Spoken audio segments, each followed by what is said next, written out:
Hey, today I want to talk about the product life cycle and how this relates to the diffusion of innovation curve. Let's go quickly through both of them, how they relate, and how this is important for you. Before we get started, the only thing that I ask you is that please like the video and subscribe to the channel if you like this kind of content. Let's get going. So the product life cycle has 4 stages: introduction, growth, maturity, and decline. These are probably pretty obvious, and as you can imagine, during the introduction, you are pretty much introducing the product to your potential customers, your prospects, the audience that you are creating this product for. Usually, this is the most difficult part for any product. Every product has to find traction. It has to find the correct customer set, the correct profiles of those potential customers, and actually target them, get the sales done, and get those initial customers. This means that most likely at this point, the cost of creating the product is higher than the benefit that it's returning. So most likely at this point, most of the products are not going to be profitable. Once these products have found their traction, if they do find that, then usually they go into a growth phase, meaning that they have found that customer personas or user personas that really have a need for this product, meaning that this product that the company has created is solving the problem or the need that these customers have. Usually here, of course, you're going to have things like you're going to be selling more because more people find your product successful. The profits are probably going to be starting to pour into the product because most likely until this point you had not been very profitable since probably you didn't have many customers. And obviously you are growing the number of customers. But as you can imagine, as you are growing, and if you especially were in an area where you didn't have competitors like a blue ocean scenario, you actually most likely at this point are going to start to have some competitors. And this is something that is going to happen at some point of this growth phase. The next phase that is going to happen during the product life cycle is the maturity. During the maturity, as you can imagine, the product has found its position. Probably it is relatively well known between, at least among the people that are potential users for that product, obviously also for the actual users of that product. At this point, most likely the company or the product is the most profitable because it already has peak on sales. It already has probably the lowest cost per customer that it's going to have. And it might be already maybe mass market or at least mass market within that market niche where it belongs. And usually there's going to be some kind of a stable number of competitors that are going to be also participating in this niche where that product that you have built is. At some point you are going to go into a decline area, and this is usually going to happen for pretty much every product sooner or later. For some, this can be a very long time, and for some of them, it can come really fast if they are disrupted relatively easily. When you get here, what's going to happen is that you have falling sales. Less people are going to be interested in your product. Most likely because your product has kind of gone through its life cycle, obviously, and there are better alternatives out there. And although probably now the cost per customer is still low, the profits are going down because obviously you are not selling as much as you used to. And this usually is a very difficult situation for a company because it's set up to operate in a certain way, and then that way of operating is not profitable anymore. And doing changes to the process and to the ways of working is going to be always tough. Why? It's something that many times is related to company culture, and there are many reasons. But you can see even now with the disruption of electric vehicles in the automotive industry, you can see that there are new companies that are kind of disrupting the market, like Tesla, BYD, whereas others like the more traditional automakers right now are having a tough time trying to adapt their ways of working or the products that they are selling to that new market condition. And you can see that some of them are doing it quite successfully. Imagine Kia or Hyundai. They are doing quite a good job, whereas others are really having a tough time to find their position in this market. And one thing that can happen during this decline is that not only your product is not finding sales because there's better competitors that can happen, but it might be that your type of product is just not trending anymore. And what I mean by this is that your product can decline not only because competitors take over that market, but also because the whole type of product kind of fades away and it is not so relevant anymore. Now let's move to the diffusion of innovations curve. This is a curve that I really like because it expresses quite well how your product is going to be seen by customers. And this means that your product is going to go through different stages. First, your product is going to appear to the innovators, the people that want to try the latest gadget. So imagine what is happening now with the Vision Pro from Apple or other products. In the moment that they launch, there's going to be always some people that they want that new product. They want the new shiny product that makes them different from the rest of the people out there. This means that these people will bet on many products, whether those products are going to succeed or not. At some point, there are going to be the early adopters, especially if your product continues to evolve and it survives the process of its life cycle, or it goes through the different stages of its life cycle, let's call it that way. At this point, the early adopters are going to bring more like the respect to the company. People are really going to start noticing that there's this product that, hey, it actually solves a problem. And it probably solves it at least to a certain degree in a reasonable way and in a good manner. And before going into the next stage, at some point during these early adopters, probably towards the next stage, there's going to be what is called the chasm. When you start having people using your product, at some point, you are going to have this problem of how do you move from a niche product to a, let's call it, wide audience product, at least for the audience that you're serving. And this is a very difficult stage to go through. And this happens also during the product life cycle, even if it's not always expressed there. But you have to move from being a small product or a product with a very niche audience, or that you are able to capture a much wider audience in that market that you're in. And that's when you had to cross that chasm. Not all the products are going to cross it. And probably many of them, they're not even going to jump through that one. I really don't have the numbers. It would be interesting to take a look and find out how many really move forward this stage. What happens next is that then you start to go into what is called the early majority. The early majority is when you start to be a mass market product.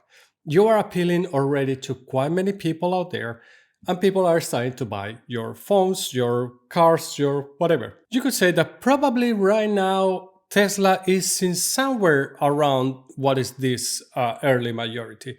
They have not become completely mainstream, although everybody probably knows about Tesla, but not everybody is willing to buy a Tesla, for example.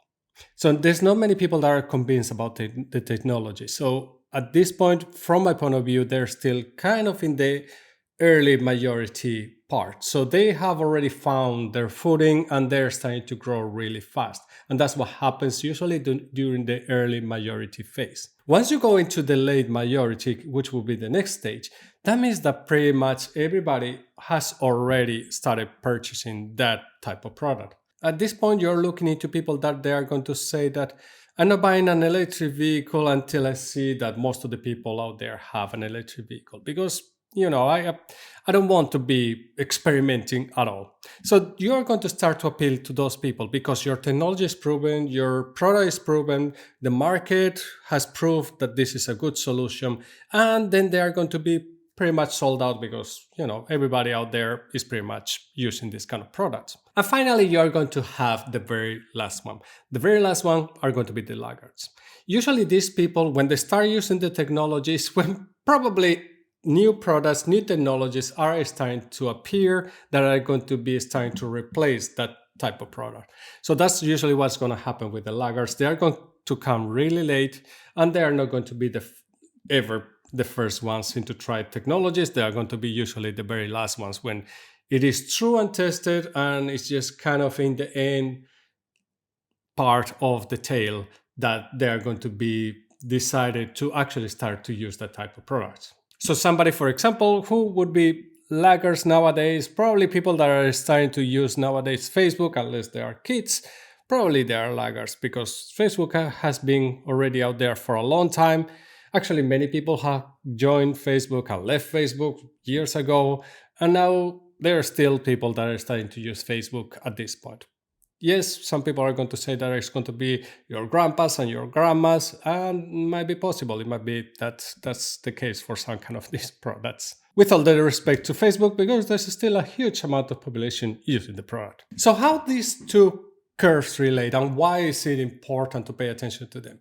Because I think that when you are looking at these two curves and how they are actually compare how they move forward or the products move forward, you have to think about that not all the products are going to go through all the stages, or they're going to go through some stages really fast, or some of the products are going to go really slow. Just imagine, for example, ChatGPT went through introduction and growth really fast, where most of the companies, if you think about products that I know, people that I know that have worked in different software products, they take many times 10 years, 15 years to actually start to be successful and known in the market. And this means only that they have kind of gone over the early adopters phase, and maybe they're starting to go into the early majority, starting, not even in the top of the early majority. So you could think that in the product life cycle, when you're talking about introduction, you're talking the type of users in the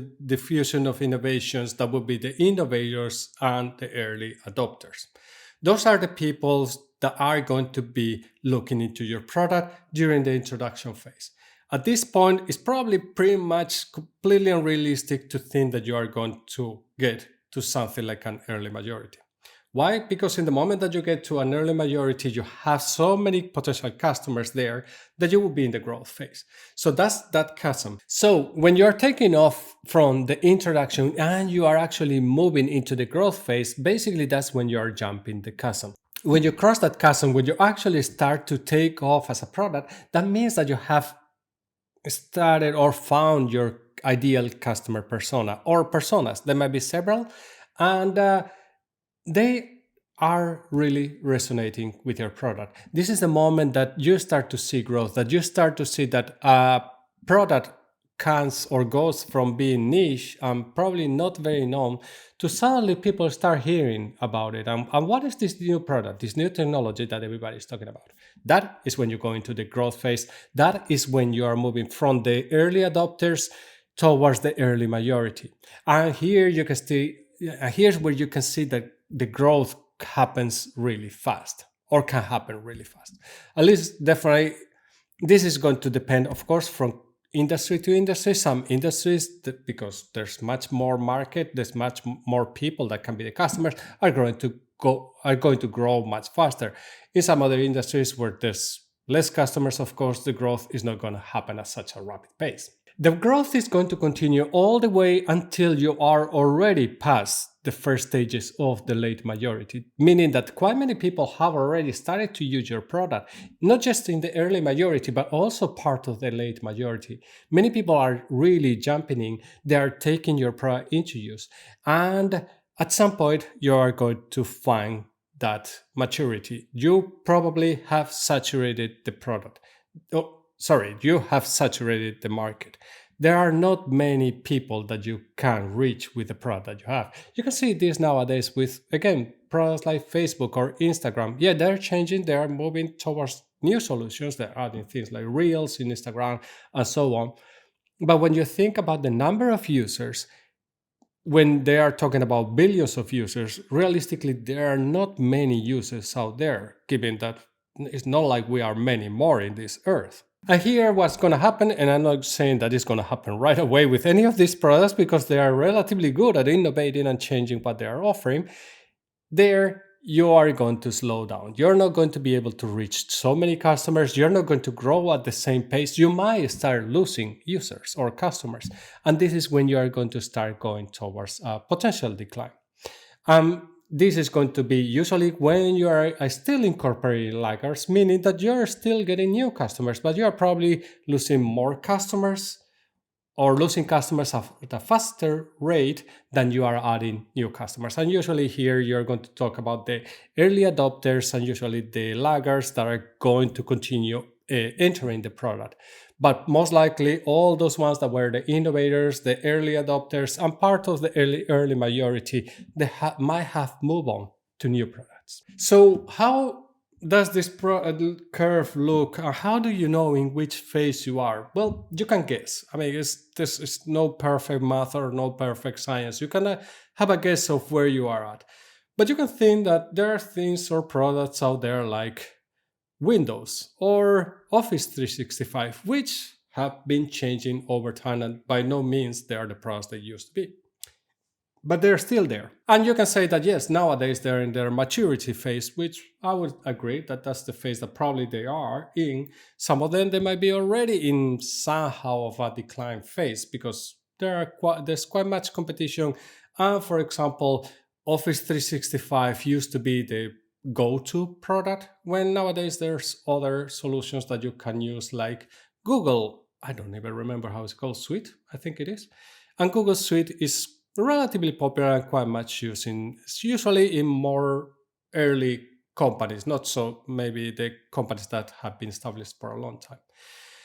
And this is something, and it's a reality that you can see that I would guess, and I don't have the numbers to back it up, but probably Office 365 is probably not as popular as it used to be in the past. But again, these processes are really long, they take a really long time, and that a product is in decline doesn't mean that it's going to be disappearing in the next year or a couple of years. It might take forever. As I said earlier, I talked about horses and cars when the cars were introduced. Well, people are still using horses, not different in the amount that they used them in the past, but there's still people that use them for different purposes, even for working reasons like work horses to carry or pull carriages, however it's called. I don't know how it's called. You could say that horses are used by laggards. Don't take it bad. Laggards is not necessarily a bad term. It's that people that are taking or starting to use a product when it's not trending anymore. So what is important for you to take out of this? I think that for me, if I would start a new product, one of the things that I would like to achieve is that how can you keep your product always kind of in the beginning of the wave of the diffusion of innovation curve, in a way that you are always trying to appeal to people like early adopters and early majority, somewhere there. Because what you want to do is that you want to update your product and you want to move your product in a way that is changing with the potential technology, adapting to the new needs of the potential customers. So customers are not necessarily moving towards other solutions. Which companies are or products are doing a good job at this? I think that Tesla is doing a great job at this. Of course, you could agree that Tesla is still in early phases, which is true, but it has been a long time already in that stage of early adopters and early majority. And even an older company, in my opinion, would be Meta. I think that Meta is doing a great job when it comes to appeal to new audiences, to even appeal to younger audiences with things like Reels in Instagram and so on. So I think that they are doing actually a good job to try to push innovations towards the market. Whereas other companies are not doing such a great job. And I think that, for example, if we're talking about the famous companies, maybe Apple has not been as innovative as it used to be. And potentially you could argue the same for Google. So what is your opinion? Do you think that these curves are related? Do you think that you should be trying to be in some part of the diffusion of innovation curve, or you should just let products go through their natural life cycle, and when it's going into a decline, maybe look to create a new product? What is your opinion? What do you think? Share it in the comments below with the rest of us. If you enjoyed the video, please give it a like. It helps massively developing the channel. I will see you in the next one, and remember, stay safe.